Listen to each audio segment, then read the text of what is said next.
My name's Anna Payne. I'm 34 years old. I live in Bucks County, Pennsylvania. I have cystic fibrosis and stage 4 colon cancer. This doesn't have to be your story. This can just be my story. I don't want it to be anybody else's story. So I was diagnosed with colon cancer on July 21st of 2021. I found a mass in my groin in June that was the size of a dime when I found it. And within 3 weeks became the size of a walnut. In the interim, I had taken it to the doctors, to the gynecologist, because I thought like, oh, that's got to be their territory. I got an ultrasound that didn't show any alarm bells. It basically, what ended up happening was she looked at the ultrasound. I still don't know what it is, and referred me to a general surgeon. In the meantime, between getting the ultrasound and finally getting an appointment with a general surgeon, which took a couple weeks because it was summertime and vacations. And prior to finding that mass, I had some digestive symptoms in May, and I was kind of alarmed by them and thought like, oh, I should definitely get these checked out. But I had a trip planned in May, and I thought, well, I'm not in a lot of pain or anything. It's just weird. I'll get it checked out when I get home. Unfortunately, when I got home, I found a groin mass and never really got to the point where I was getting my digestive symptoms checked out.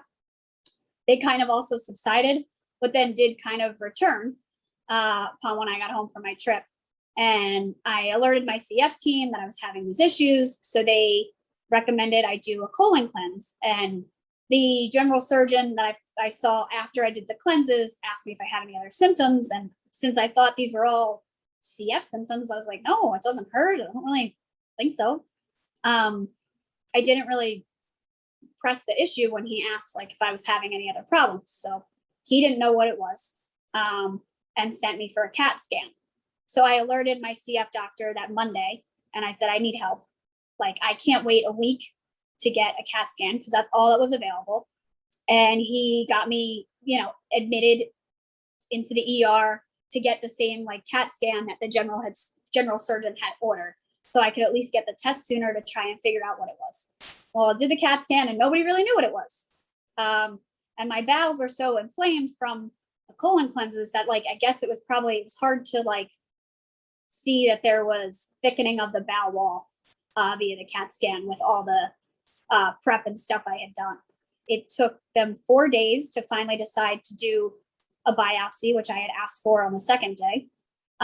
They did an MRI, another ultrasound, before deciding to biopsy the mass. Once they biopsied it, by the time it got to that, they already had decided or knew basically that was probably some form of cancer. Because they told me in a hospital before they took me down for the biopsy that, they thought it was cancer. They just didn't really know what kind, which I had to find out alone because there was nobody with me when they told me that. I finally got a call like a couple of days later. My CF team was the one that like called me to come down to tell me they had been watching for the pathology report. I think a part of them, they didn't want me to hear it from some strange doctor I really met like for a day in the hospital. They wanted to probably tell me themselves, like at least I know them. And I know as soon as the doctor walked in with a box of tissues, and he wouldn't tell me over the phone, he said, you have to come down. We need to make a plan. I knew then. I was like, okay, this isn't going to go well. And that's, lucky enough that, he was a good advocate for me and made sure I had an appointment with an oncologist the next day to start to try and work backwards because I didn't have a colonoscopy. So when the results came back primary, colon, that had meant it metastasized and had already made an adventure elsewhere. If it was already in my groin and my reproductive organs, the likelihood that it was also other places. Just didn't know what places. So I had to work backwards. I had to get a PET scan. I had to get a port put in, which I didn't have because I've been healthy enough with CF to like live long enough to not need one of those. So it's very ironic that I was now at 34, a year ago feeling the healthiest I had in over 10 years. Now I have to get a port. So it wasn't a pleasant experience. But if I would I do it again in light of, knowing that we're 5 to 10 times more likely to get colon cancer? Would I rather do colonoscopy? 10 out of 10. Yeah. Over finding out you have cancer. So then I had to get a colonoscopy so they could find the cancer. You don't have to get one because they're looking for cancer. You want to get one to make sure you don't have cancer. So they, obviously there was a tumor in my colon. And once I got the PET scan results, this is like definitely August at this point, they discovered that it had spread to my liver pretty extensively and some lymph nodes. There was like 10, at least 10 lesions on my liver, on top of my colon, the reproductive organs, my groin, and some random lymph nodes. So yeah, that's not great news either. That's and then I started immunotherapy. So I thought I qualified for that. There's a test they run that tells you if you qualify or you don't qualify. Well, the first test said I did. The second test said I didn't. So it's like conflicting test results. So once I found that out, we still did another round of immunotherapy, but it didn't work. And in the time that it didn't work, it ended up the tumor in my colon had gotten so big it obstructed my bowels, and I grew some new tumors like near my liver. So hearing that wasn't great either. And it meant we had to move quickly to chemotherapy, which I did. 3 days later, started chemotherapy. That following weekend, I had my bowel completely obstructed, and there was do not pass go, do not collect $200. And I had to be helivaced from one hospital to another to have an emergency stent put in my bowel so I could release waste from my body, which I couldn't do anymore. So that was all fun and games. Just kind of like rolling with the punches, one thing after another.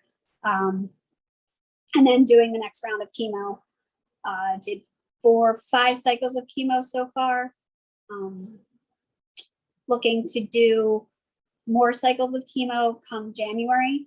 I'm having surgery coming up December 10th, and they are going to try and remove as much disease as they possibly can. I'm literally still waiting to hear what that looks like. I don't know. I know for a fact they're going to remove the primary tumor in my colon, which is a plus. They're going to remove the tumor in my groin, a hysterectomy, and I'm waiting to hear if they're going to be able to do anything for my liver or not. We wouldn't be here though if I didn't have like a really good scan in November. So like the chemo was whatever term you want to use, working, which is a plus. Some of the tumors shrank by up to 25%. But I was on a very vigorous chemo schedule. Like they basically threw the kitchen sink at me. Like any drug that they could give me, they did. So that's where we are today. Like we get surgery next week, and I'm still waiting to find out if there is anything they can do for my liver. I don't know. So I started that second treatment, and it went okay.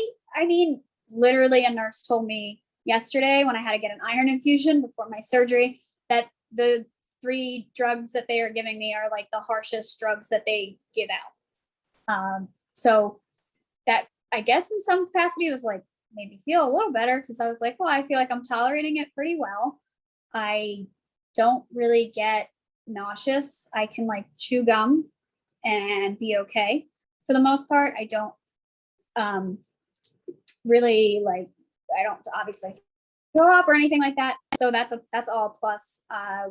Some of the side effects that I do have are, one of them makes you like super sensitive to cold. So like for a week, I can't eat or drink anything cold. It feels like you're drinking or eating glass, because I accidentally tried. The other one of the side effects is hair loss. But when it was explained to me, it's like a very far down side effect, and it doesn't usually happen to a lot of people. And you like your hair will thin, but it won't really fall out. That was a lot. I don't think it was a lie on purpose. It was not a lie on accident. And I didn't have a lot of time to process like the full side effects of chemo, because it was literally like a decision. We're like, okay, we have to start chemo because we have to save our life. Like there's no other option. So there wasn't really a lot of time to like process, and then the bowel blockage. So like there was just like no time to process anything. So I think when I started to lose my hair, it kind of just like hit me that I literally have no control over anything anymore. My body, my health, how my body reacts to what's going on. I spent 2 years growing my hair out for it to fall out in less than 10 days. I still have some hair, so I'm not like totally bald, but watching it fall out was a lot harder than what I anticipated. You can talk yourself up and everything, and you're like, oh, I'm gonna be fine. This is just like another thing. When I've lived with CF my whole life, how much more difficult could life get? Don't ask questions you don't know the answers to. A lot more difficult. And I couldn't mentally have prepared for how I actually felt about losing my hair. And it wasn't just it's hair. Yeah, it grows back. Great. Yep, I know. When chemo's over. No one knows when that is. I'm living in uncertainty. Like we all kind of live in uncertainty with CF, but this is like a heightened uncertainty, right? This is like the Grim Reaper is literally standing right behind me, deciding whether or not if I'm going to cross the finish line first or he is. And now we're, where he used to always follow us with CF, right? Like we're always fully aware that our lives are going to be short, that things are going to be hard, and it's not going to be a good time as it comes to end stage. We're now like both at the starting line and at the race. And there's no way to know who's going to finish first. And I think when I lost my hair, like I already knew that, but like it was just like I have no control. All I can do is, as much as I can do is treatments and go like breathing treatments and go to treatment and listen to doctors and hope and cross my fingers that something works and something good happens. But this is stage 4. So it can end up just being like another chronic illness that you have to manage. So then it's just like these 2 diseases that are like fighting it out for which one's going to like take me out first, or am I going to be able to overcome at least one of them? No one knows how long any of this is going to last. I don't know. So like when people are like, well, your hair will grow back when chemo's over. Do you want to tell me when that is? Because the doctor can't even tell me when that is. It's like, no one knows. And luckily I don't look bad bald. So that's good. Gotten a lot of weird, you have a nice head compliments. Thanks. I think, I don't know. But it's uncertainty. Like you live in uncertainty every day. Even worse. Like I thought it was bad when I had CF. Like, oh, okay. But then we all started Trikafta. We all started to feel great. I felt great. My PFTs were higher than they had been in years. I was healthier at, I thought, 32 than I was at 23. Here I had cancer the whole time and had no idea. So it was a whole grieving process of a life I thought I was going to get to have. And then there was a pandemic too. So like, also don't forget that. And now it's still a pandemic. So it's like pandemic 2.0. Now we have CF and cancer. You might just lock me in the house and don't ever, like, you have no social life. I have nothing left. Like can't really feel like I have a social life because I can't afford to catch anything. So, it's isolating. It's isolating to be 34 years old and have cancer. It's difficult to watch your friends and family get to live their lives, and you just feel like yours just passes you by, and you don't know when and if it'll restart, and if it does, what does that look like? I don't know.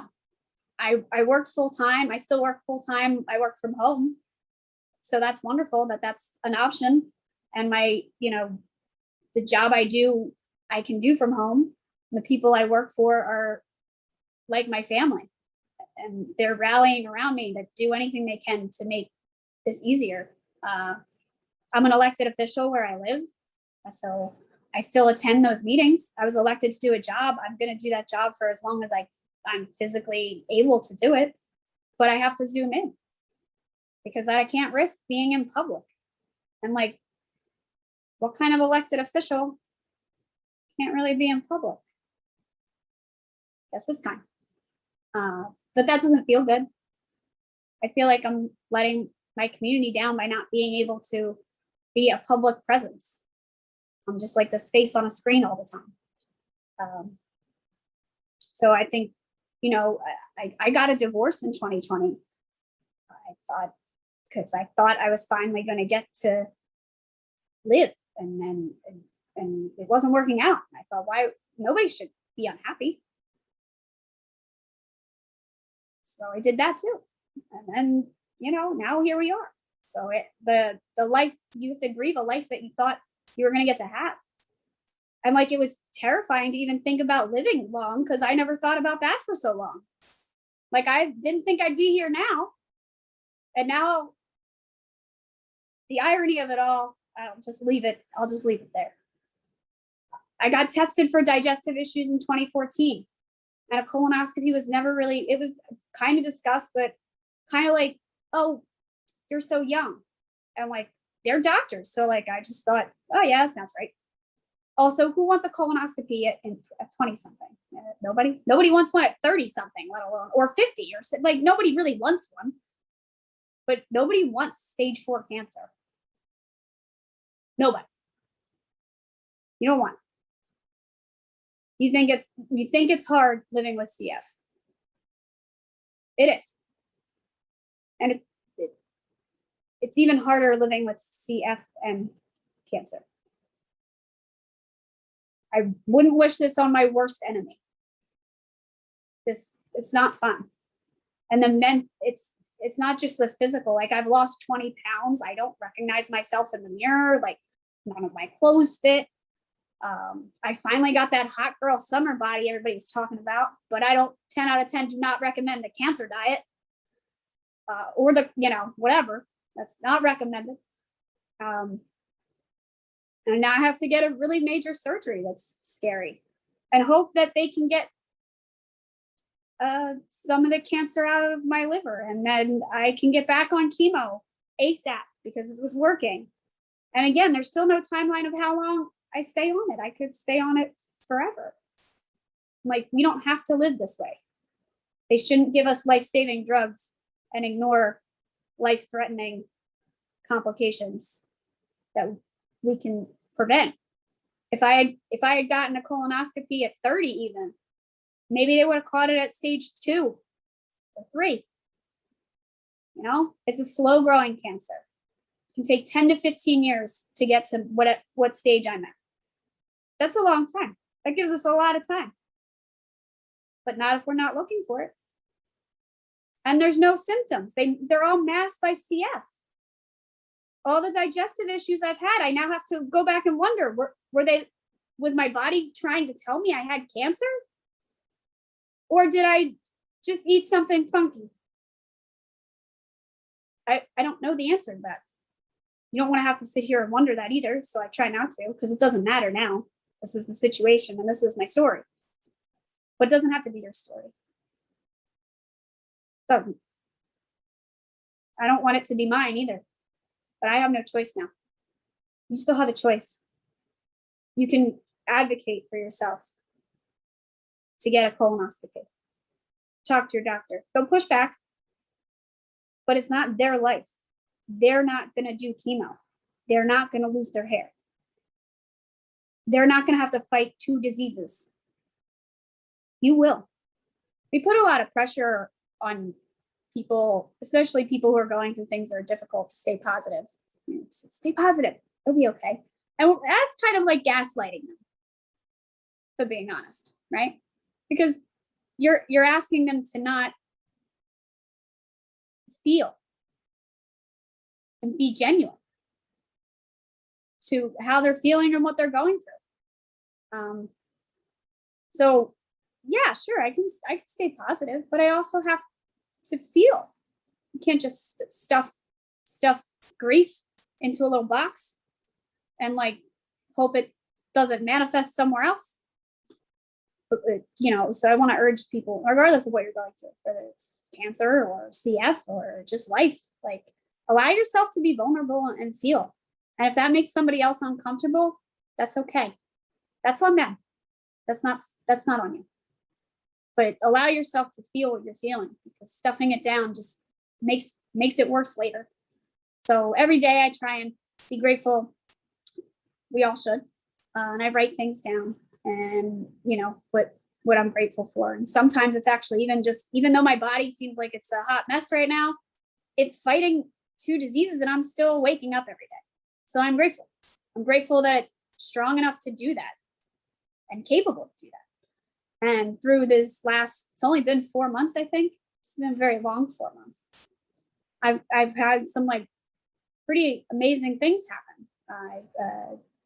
When I first got diagnosed, I wouldn't shut up about The Rock. The Rock's my hero. He's my favorite person in the whole world.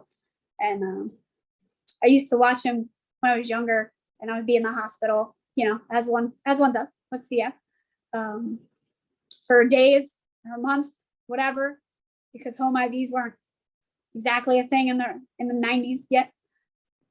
And that would be like one channel that they got in the hospital that had something I enjoyed that wasn't like, Barney or whatever. And I'm 13 years old and I've been done with him for a while. But Thursday night SmackDown, WWE. Now that was to me. And I could watch that. And that would get me all hyped up, accuse my hype back. Like I would turn into like a whole new person. Just watching him on TV. So I always remembered that and how it made me feel, and how, he'll make me laugh, and I would get like excited and clap and stuff and yelling at the TV. And, he's my favorite person. And when I got diagnosed in August, I remember I told anybody that listened, which was like literally anybody, that, I know you want to give me medicine, but like, I just need a video. I've really earned that video from The Rock at this point, that it's going to tell me I'm going to be okay and I'm going to get better. And I just kept repeating it to like anybody. And they were like, well, what do you need? And I'm like, yeah, no, I just need a video from The Rock. That's all I need. I don't need anything else. Yeah, I'm sure I'm going to need stuff later, but like, that's all I need. And a pretty good friend of mine that I literally met in May. So I'm like, super, what are the odds of that?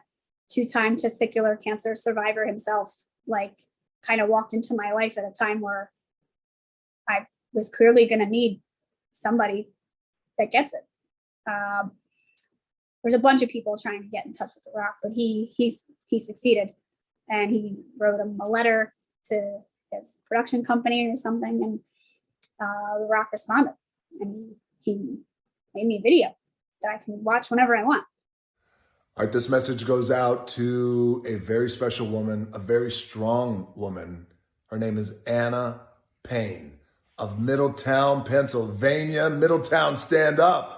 You got Anna Payne representing with the strength, and she is coming through. Anna, I know this is a complete surprise. You are shocked right now to see me, probably in your phone. DJ here, also known as The Rock, also known as La Roca in Spanish. Also known as Uncle Handsome, should I drink too much tequila, which is often the case. Anna, I just received a beautiful letter to my office on your behalf from a very good friend of yours.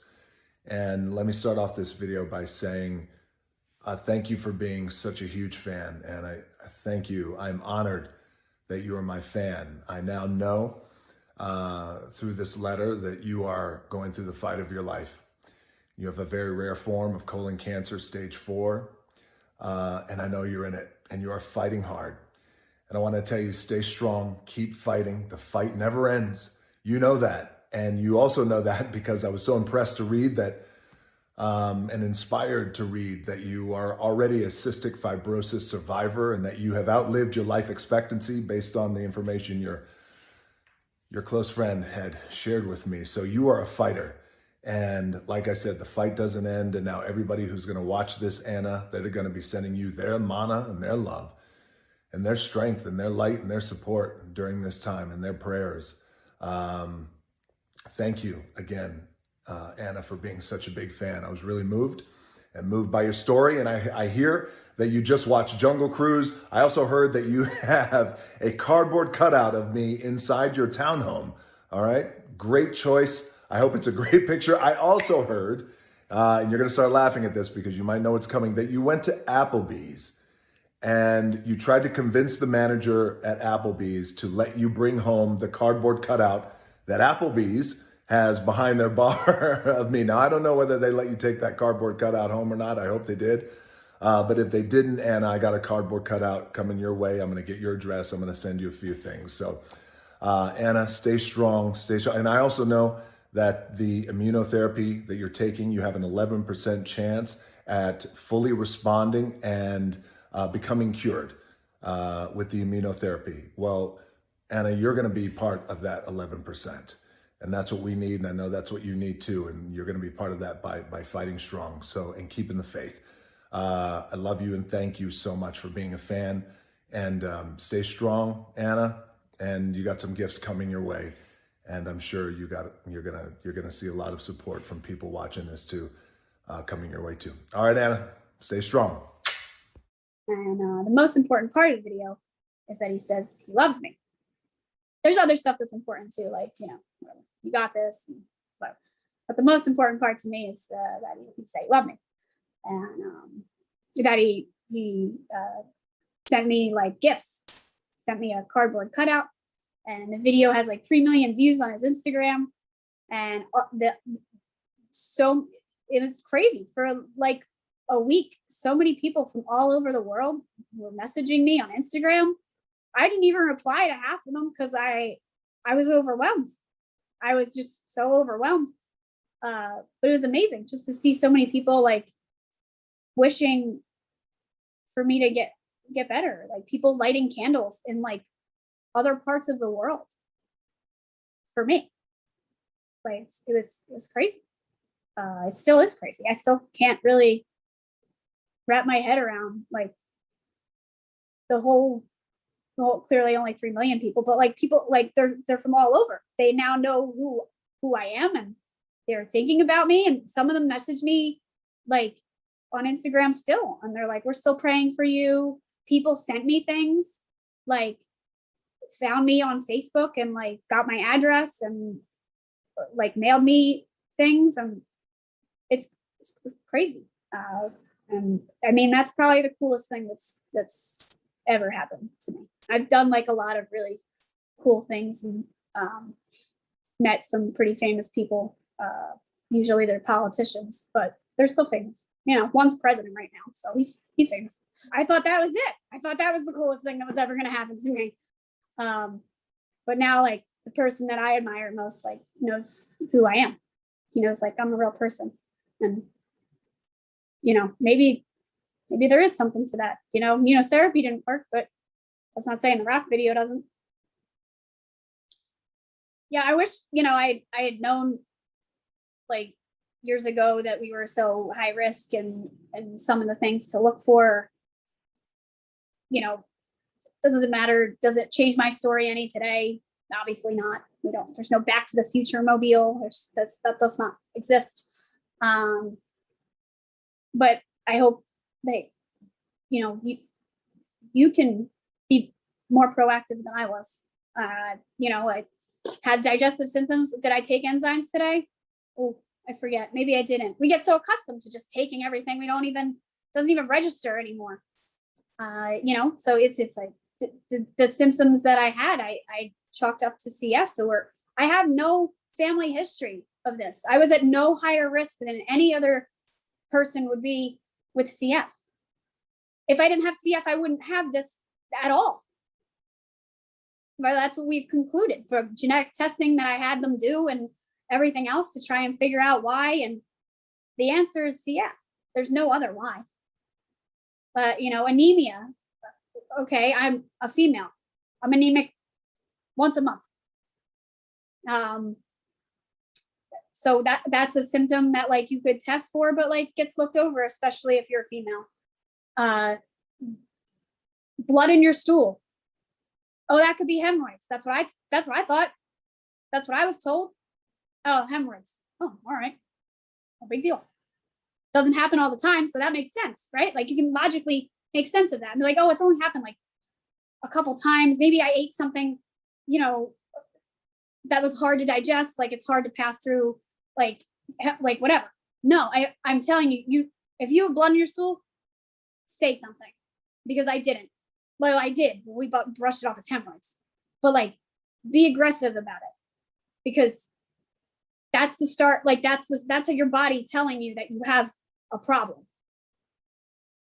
It might be a problem that you could get a colonoscopy and they can snip it right out and you can move on with your day, right? That's where we want to find the problem. We don't want to find it where I found it.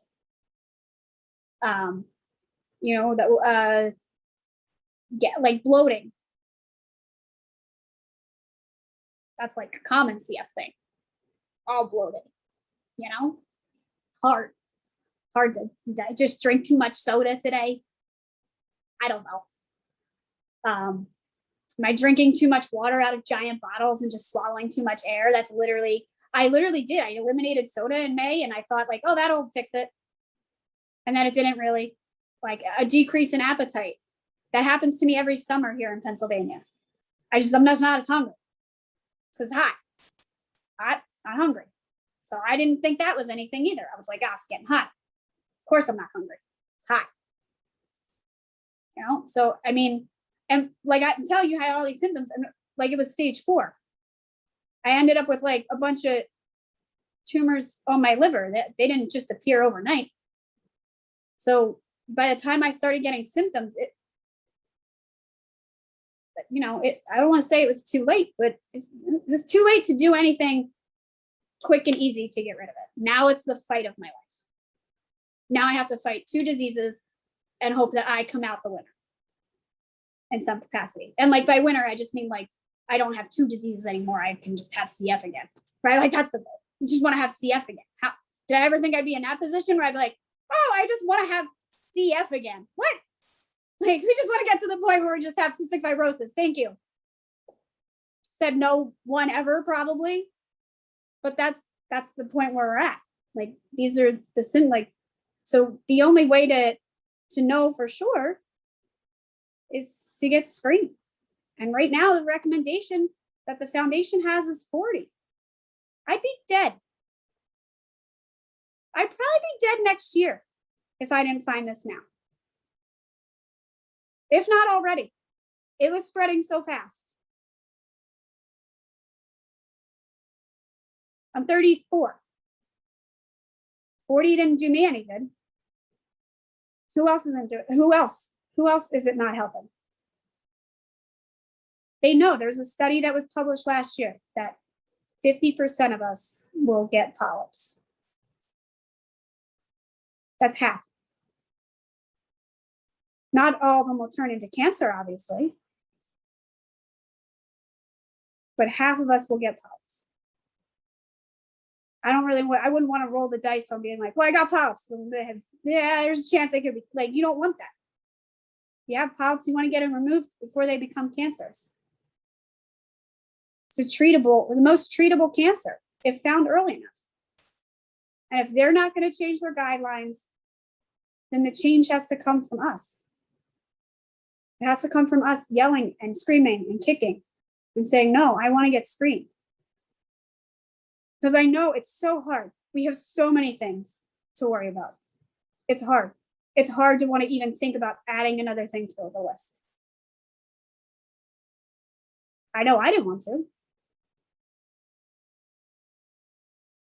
But the choice gets like, you don't want this.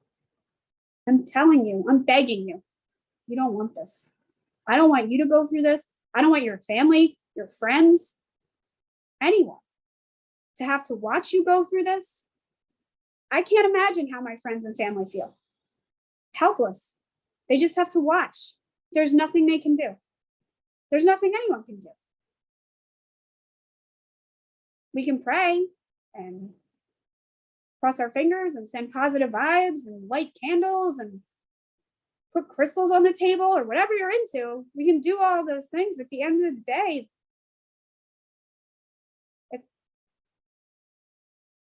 that's all we can do. You don't have to, this doesn't have to be your story.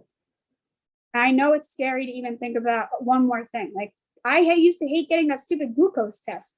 I take 20 of them over this, like a day. Like, just keep pumping me with the sugar and stabbing me with the needles over this. And the colonoscopy's quick. The prep's hard. Sure, it's not fun. But like, y'all, we've been to going to the bathroom for years, okay? So like, it ain't no thing. You're just gonna spend some extra time in there, okay? Like, it's not fun. Nah. But like, it ain't like you ate something and didn't take enzymes and paid the price later. It's kind of similar. You know? And then you go to sleep. And you wake up and it's done. That's it. But your center needs to hear from you. They told me they're not going to change the guidelines until more people start advocating for colonoscopies at a younger age. So let's start. Start advocating for ourselves. Because it doesn't seem like there's any other way. We have to save our own lives. We have to be our own advocate. We have to be our own voice. You don't want this. You don't. I don't want this. But it's my story now. And I don't know how it ends. But I'm hoping it ends better for you. You don't have to live with the uncertainty of CF and cancer.